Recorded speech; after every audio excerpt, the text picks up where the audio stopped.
Hi, good afternoon. Welcome to my channel. For this video, we will be subtracting mixed fraction with a fraction. Let's start with this. Mixed fraction ta, i-subtract sa fraction. So, sa yun lagid ka ayon ni copy ang 4. Just copy ang 4. Unya, maggamit ta og plus sign kay kana si 4. Later, idikit nato sa result sa pag-subtract aning duha ka fraction. So, 3/4 ang kolong nato. Wait, dito siya dili kolong. Minus 1/2 equals. Copy ang 4. Copy ang plus.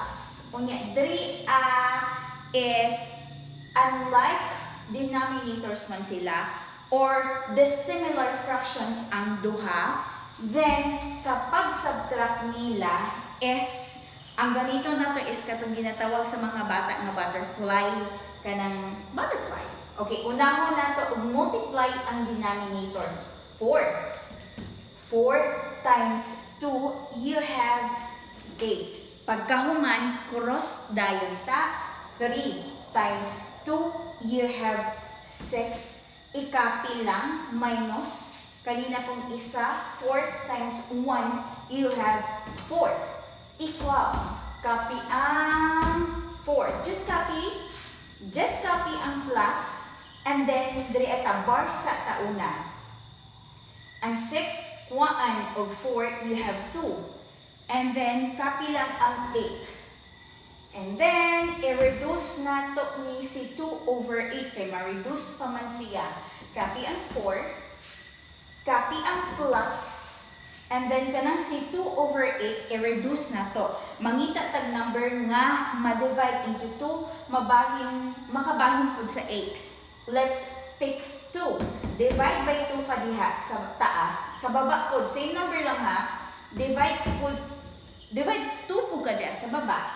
So we have 2 divide 2, the answer is 1/8 divide 2, the answer is 4.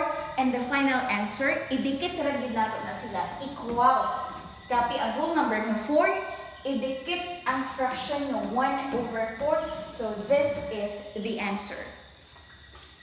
Kita? Okay. Let's have another way.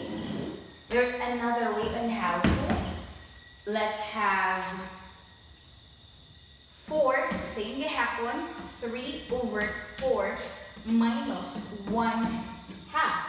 The other way is i-rename nato ang fractions in which mahimo silang like fractions.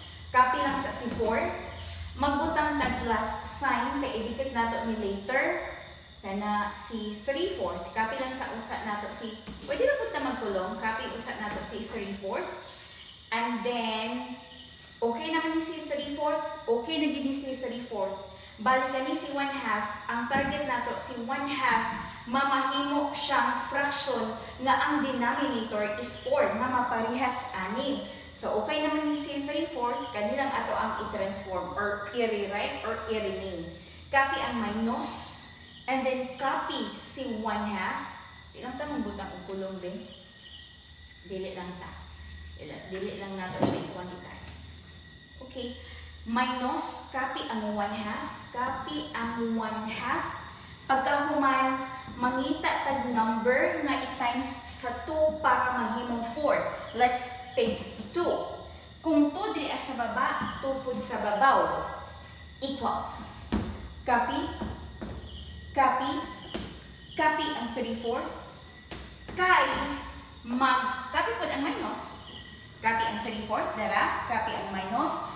Mag-multiply pa taani. Multiplication of fractions is taas times taas or numerator times numerator over denominator times denominator. Bar. Ayaw kahiwi ang mata mag-times ha. Taas times taas, baba times baba kita. 1 times 2, you have 2. 2 times 2, you have 4. And look at this. Parehas na sila o denominators ang tawag sa duha ka fraction. Similar fractions. That means, sa yun na mag-add. Copy ang 4, copy ang plus. Butang tag bar ha, butang ni tag bar. And then the common denominator is 4. Just copy that 1 and then i-minus ang naa sa taas numerators. Ang 3, kuhaan o 2, you have 1. And the last step is idikit na lang nato. 4, idikit sa fraction ng 1/4 or 1/4. So look at the answer. It's just the same. The other way.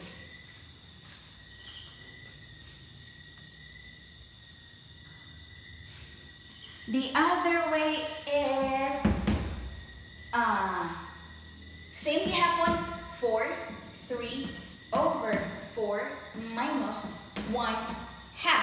So ang atong buhaton kana si mix himuon natong improper fraction. How?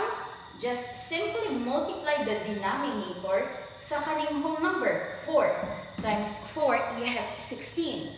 Ang kanang 16 i-add sa taas. 16 plus 3 you have 19 over. Copy ang denominator na 4. Denominator ha, 4. Copy and copy equals. Kay sa first example, nag-butterfly man ta katong ganahan sa mga bata. So dria ta LCD ta. Bar. Let's choose LCD. Mamili ta sa 4 or 2. Let's pick 4 as our LCD. Kay kana si 4 mabahin into 4 and then si 4 mabahin pud siya into 2 perfectly. Walang lapis, walang kulang. Let's get started. 4 divide by 4. The answer is 1. Ang kanang 1 i-times sa taas. 1 times 19, you have 19. Copy na. Kanina po ng fraction. 4 divide by 2, the answer is 2. Ang kanang 2 i-times sa taas. 2 times 1, you have 2. Equals bar 19. Kuhaan o 2, you have 17 over 4. Copy lang ang 4. Yeah, dili man siya parehas, no? Atong i-exchange, i-transform ni si 17 over 4. Improper man ni. Kay taas ang numerator. Dako ang numerator niya. Gamay ang denominator. Improper, kana si improper, himuon na itong mixed fraction. So mag-divide ta kung 17 and 17 divide by 4. Okay, I'm going to use pink para di masaag. Atong dalawang dali. 17 divide by 4. Pila katag 4 sa 17 na akay upat. 4 times 4, you have 16. Ang 7, kung at 6, you have 1. Dala ang remainder ng 1, oberan sa divisor ng 4. 4 and 1/4 ang iyahang mixed form niya. Equals. So, ilista na ito ni 4 and 1/4. So look at the answer, it's just the same.